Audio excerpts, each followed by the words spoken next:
Moammar Gadhafi always said his goal was to change the world, but it was the way he set out to do that that amused, confused and often infuriated.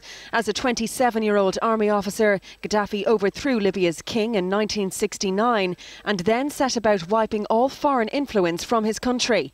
Gaddafi maintained a colourful profile wherever he went. He set up a Bedouin tent and was protected by an eye-catching female security detail.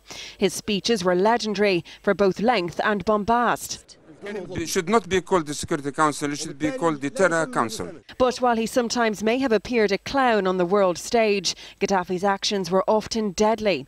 In 1986, Libyan agents were accused of bombing a Berlin nightclub, killing 2 Americans.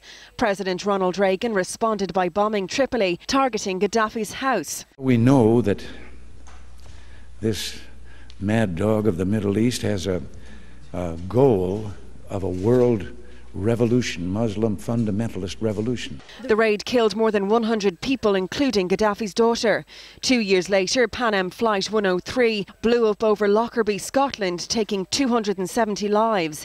The attack was eventually tracked back to Libya.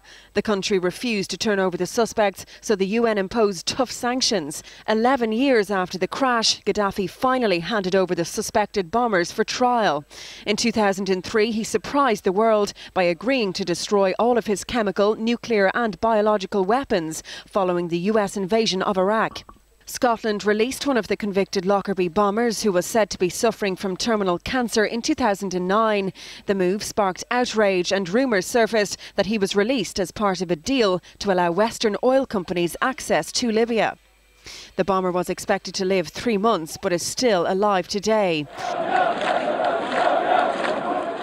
Rebellion spread across Libya in early 2011 after popular uprisings ousted leaders in neighbouring countries like Egypt. As his government disintegrated, Gaddafi addressed the nation from the same house bombed by the US in 1986. He vowed to die a martyr in Libya.